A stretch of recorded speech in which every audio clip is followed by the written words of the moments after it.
On August 1, 2025, President Trump stunned North America by announcing a sharp tariff hike on Canadian imports, from 25% to 35%. The news sent shockwaves through Canadian industries, threatening decades of economic partnership.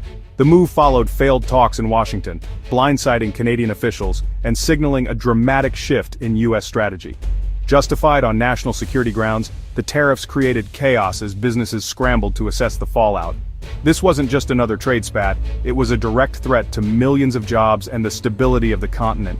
Stock markets tumbled, the Canadian dollar dipped, and uncertainty gripped both nations. The world's most integrated trading relationship was suddenly in crisis. The question now, could this partnership survive such a seismic shock? The US-Canada economic partnership is massive, over $400 billion in Canadian exports last year alone.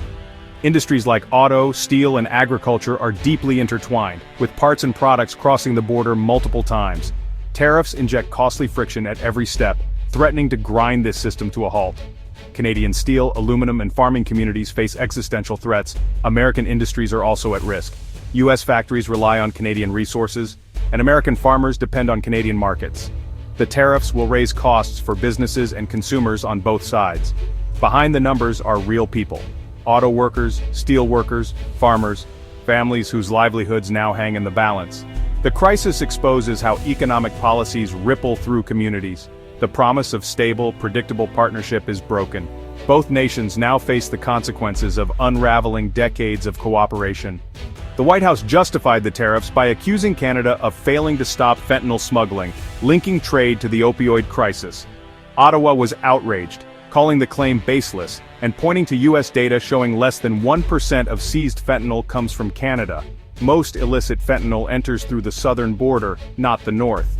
Canada highlighted its $1.3 billion investment in border security and close cooperation with U.S. agencies.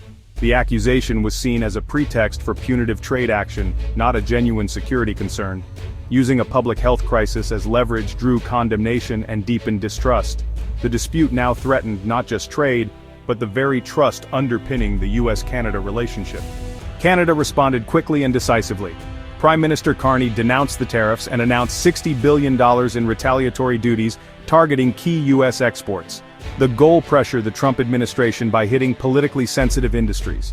What followed was rare unity. Political leaders, provinces, labor, and business all stood together. Buy Canadian sentiment surged, and the public rallied behind local businesses. The crisis meant to divide, instead galvanized national pride and resilience. Canada sent a clear message. It would defend its interests and sovereignty. The trade war had become a test of national resolve.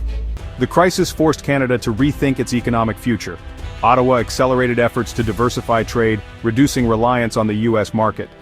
Existing agreements with the EU and Asia-Pacific nations became vital alternatives. Trade missions and streamlined export processes helped businesses find new partners abroad. Nearly 40% of Canadian firms sought non-U.S. suppliers. A third found new international buyers. The shift wasn't easy. Tariffs from China on Canadian canola showed global risks remain. Still, Canada embraced its identity as a global trading nation.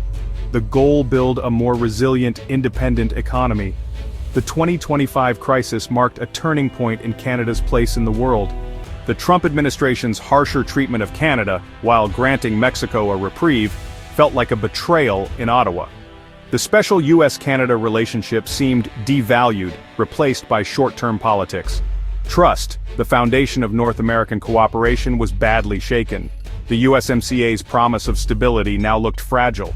Rebuilding trust will require more than removing tariffs. It demands a return to mutual respect and dialogue. Without it, collaboration on security, trade, and the environment is at risk. The crisis is about more than economics. It's about the future of the continent. Can this fractured friendship be repaired, or is a permanent realignment underway? The answer will shape North America for generations.